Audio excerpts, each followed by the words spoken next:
Hello and welcome to today's online lesson. So we are looking at interfaith dialogue today, which is a part of the origins and meanings topic. But before we crack on into the content, the starter is just these two questions here. Your main one's in bold and then your next step is underneath. So you can do this in the back of your book, or if you've got someone that you're working with, feel free to have a chat with them. Do you think religions are respectful to religions other than their own? So you've got two separate religions. Do you think that they are respectful to one another? So it could be Christians and Muslims, it could be Hindus and Sikhs. Try and think of an example to back up your answer when you're explaining. And then once you've had either a bit of a discussion about that or you've written that down, your next step, do you think that the amount of terrorist attacks that are committed in the name of God would decrease if there was more peace between each religion? So what I mean by that is the extreme terrorist attacks that are committed by some fundamental religious groups. Do you think that the amount of them would decrease if there was more peace between each religion? That's a bit of a hard question, but have a go at that if you get onto it. So what you'll find is that because this is in sort of like a film format, you may have to pause it to give yourself the time that you need to complete the activities. So don't worry about pausing it, and then you can just press play when you're ready to move on. So your title page, you can write Interfaith Dialogue in your book. You don't have to write down the learning intentions, but today we're going to learn what Interfaith Dialogue is, and we're going to try and prove whether Interfaith Dialogue could be the solution to conflict in the world. So hopefully after learning the content, you're able to make that decision and explain why. So we are going to have to learn what the term actually means. So interfaith dialogue is basically the positive interaction between people of different religious traditions.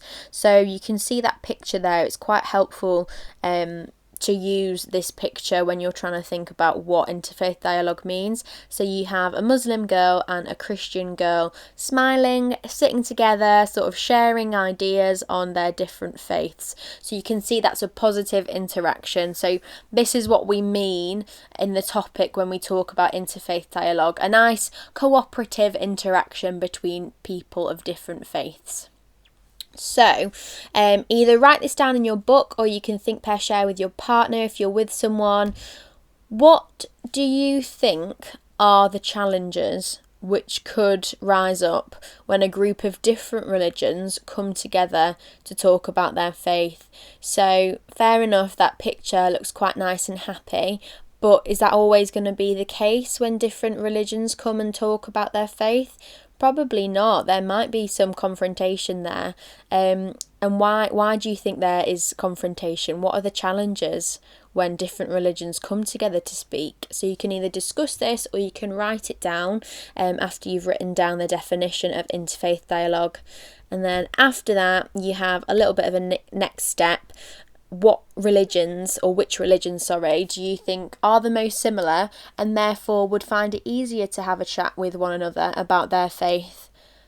But then which ones are the most different to one another? So which religions contrast completely? So you could think about some religions like Christianity are monotheistic, so they just believe in one God, whereas Hindus are polytheistic, they believe in multiple gods or deities. So maybe that could be quite challenging with them to try and talk about their faith because they have such different views on their beliefs. So again, you can pause this at any point. If I'm going too quick, I apologise, but that is the beauty of having it on film. You can just pause me, tell me to shut up whenever you like. Don't actually, but there we go. We are now going to develop those challenges a little bit further, so you can create this in a mind map form if you wish to do that.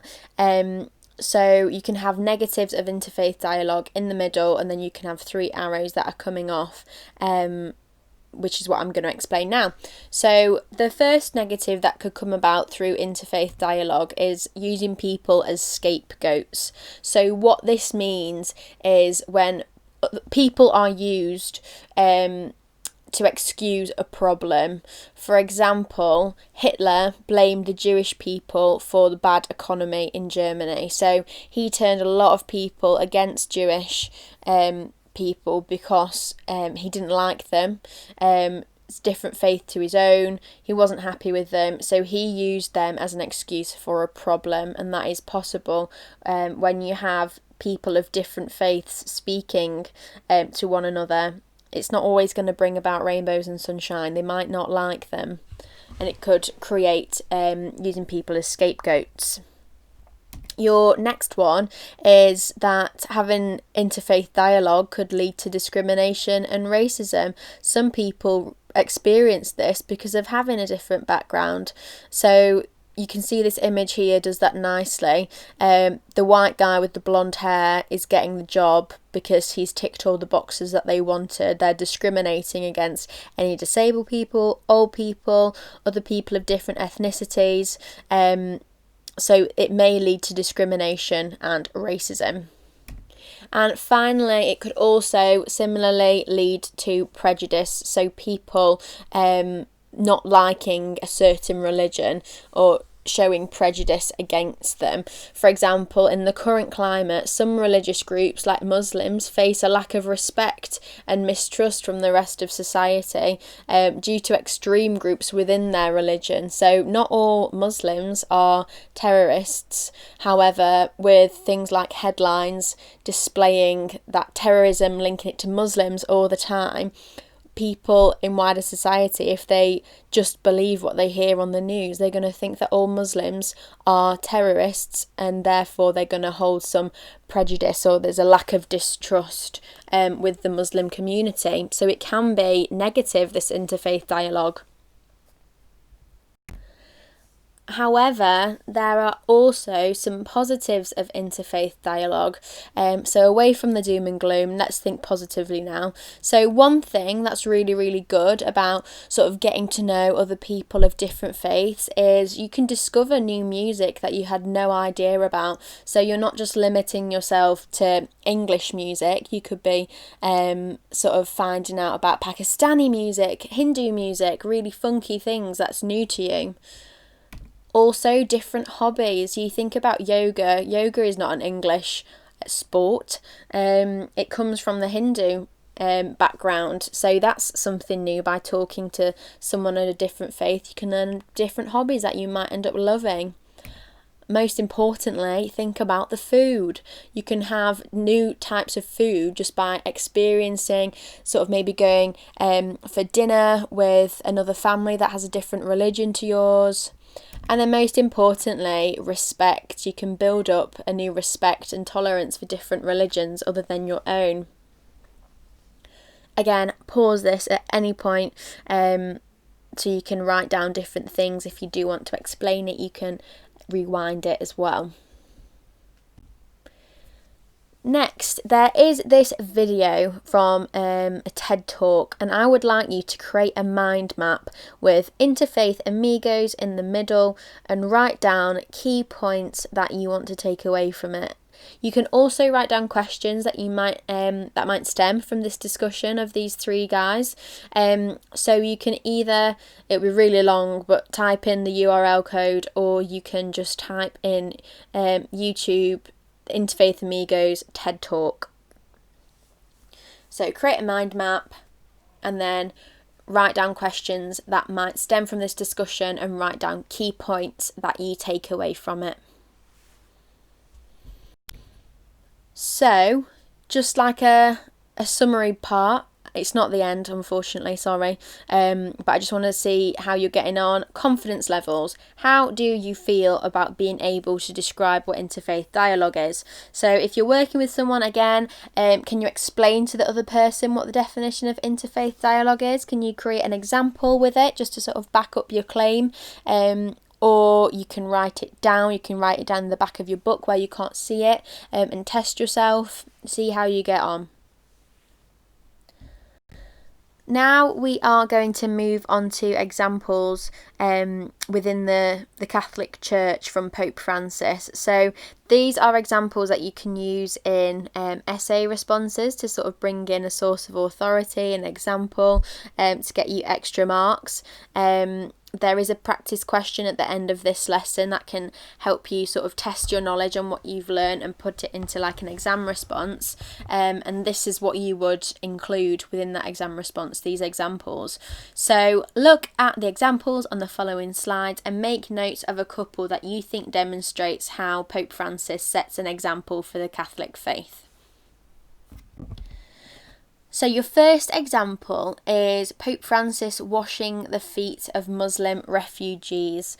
So a little quote that he says, "We have different cultures and religions, but we are brothers and we want to live in peace." So he even kisses the feet of Muslim refugees, saying that we are brothers, which just shows utmost respect for others of different beliefs and just sort of still classing them as his family because they're all one in God. Your second one is Pope Francis inviting 3 Muslim refugee families to live at the Vatican, which is just wonderful. So you think about the awful experiences refugees will have been through, terrified that they've not got a home, and for someone of a different faith, the head of a different faith, to open up his home to them is just a wonderful thing and a good example for Catholics to sort of open their homes to other people as well. And then your last example that I'm sharing is Pope Francis. When he visited Jerusalem, he hugged the Jewish leaders. So again, that is just another example of a positive interaction of 2 different religions coming together. They're not being nasty to each other. They're not saying my religion's better than yours. They're being positive, happy and accepting one another despite their differences in faith. It's important when you are obviously learning this that you can try and apply it into how you would write an essay response. And obviously in the C part questions and the D part questions, you do need to include sources of authority. So these are examples from scripture, from the Bible, examples of the Pope, what he's done. So I've got 2 little speech bubbles of the cute Pope Francis and then the past Pope St. Paul. He was in the 1960s, that's when he was the Pope. And these are really important for you to try and memorise and learn so you can implement them into your essay responses. So, Pope Francis said interreligious research and dialogue are not an option but a vital need for our time. So here, this is a clear example of Pope Francis saying that you have to mingle with other religions. We need that positive interaction to promote peace, which is ultimately what God wants between his sons and daughters. And then you also have Pope St. Paul saying, we cannot truly call on God, the Father of all, if we refuse to treat in a brotherly way any man created as he is in the image of God. So basically, in other words, how you explain this is that we need to respect others of faith as we are all made in the image of God, and it's important to know that term Imago Dei, which is just the Latin word for image of God. So you can be writing these down in your books, you can summarise them, maybe pick out little parts. So for that Pope Francis one, there's a little underline part you can write down and remember. Pick apart that Pope St. Paul, you might want to write down the blue box, that's a little bit more of a summary. And then the next step, memorise one or both of these sources of authority. So, to summarise our knowledge, we are going to do a nice fun quiz. So, a couple of questions, well, more than a couple, sorry, with your answers that are going to be read out afterwards. So you can do this in the back of your book. Number 1, what is interfaith dialogue? What is that definition? What is interfaith dialogue? You can pause this at any point if I go too quick as well. Number 2, what is an example of the Pope Francis being respectful to other religions? How's Pope Francis been respectful to other religions? What were those 3 things? Just pick one. Number 3, write down a quote you can use as a source of authority for interfaith dialogue. So did you summarise one? Did you remember word for word one? That's ideal if you do that. Okay, what was a quote that Pope Francis said? What did Pope St. Paul say? Number 4, what are 2 positives of interfaith dialogue? What are 2 good things about having a positive interaction with other religions? Number 5, what are 2 negatives of interfaith dialogue? Those 3 things I said. What are 2 bad things that can come about from interfaith dialogue? That's your last question before we go through the answers. Okay, so number 1, what is interfaith dialogue? It relates to the engagement between those of different faith in a positive way. So if you've written basically the same thing in different words, a positive interaction between 2 different groups of faith, that's absolutely fine. Number 2, what is an example of Pope Francis being respectful to other people of different religions? You can have any of these. So washing the feet of Muslim refugees, inviting 3 Muslim refugee families to live at the Vatican, and hugging Jewish leaders at his visit to Jerusalem. There's also an example of when he attends Diwali, which is a Hindu festival. So write down a quote you can use as a source of authority for interfaith dialogue. Interfaith dialogue is not an option but a vital need for our time. So that's what Pope Francis says. Or you can use Pope Paul, who says that we must treat all in a brotherly way because we are all made in the image of God. Imago Dei. Number 4, what are 2 positives of interfaith dialogue? So you can have food tastes great from a different culture, build up respect or tolerance for others, new hobbies, new music. And finally, 2 negatives of interfaith dialogue: racism, prejudice, treating other people as scapegoats because of their backgrounds, discrimination. So mark yourself out of 5 for that, please. Fingers crossed you got quite a few correct, but you can go back to the start of this video at any point to sort of revisit your knowledge on interfaith dialogue. So that's the end of the lesson. I do have further research and like an essay question you can have a go at if you want to learn more about this, you feel like you're not quite there yet and you want to understand it a bit further research, you can find out more about 1 or 2 of the following groups who work for community cohesion. So we've got Council of Christian and Jews, the Interfaith Network for the United Kingdom, the Muslim Council of Britain, and the Faith and Belief Forum. So that would be really interesting for you to go on those websites and see what they're all about. That might be able to give you more of an understanding of what interfaith dialogue is about, but also provide you with some examples for essay answers. And lastly, there is a practice C part question here. So explain the role of the Catholic Church in interfaith dialogue. So what you need for this is 3 paragraphs that have 3 different points and 3 different sources of authority in each paragraph. So it could be any piece of Bible scripture. So you think of love thy neighbour, what Jesus said. You can link this into interfaith dialogue because you think it's a positive interaction. You shouldn't be nasty to people of other religions because of what Jesus taught. You could think about what examples the Pope has done before, which sort of influences Catholics now, and then also actual what the Pope has said to his church, and make sure in each paragraph you have a point, you have a source of authority, and you explain that a little bit further, why that's important, and you explain how that influences Catholics' act. So why is it that because Jesus said love thy neighbour, Catholics, what are they going to do from that? What are they going to do because they've seen the Pope Francis wash Muslim refugees' feet? How are they going to act because of that? So I've provided you with an example just to sort of help you out a little bit. So this could be one point, one paragraph.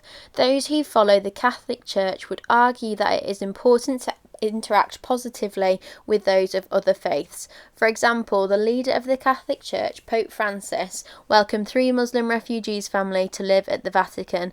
This demonstrates that God's love should be received by all because we are all made in the image of God, Imago Dei. This would influence a Catholic to care for those in need despite if they have a different religion. So make sure in your answer you've got quotes in there as well to give you the top marks, and have a go writing it in your book. I hope you've enjoyed this online lesson and it has been helpful for you, and of course if you've got any questions do let me know.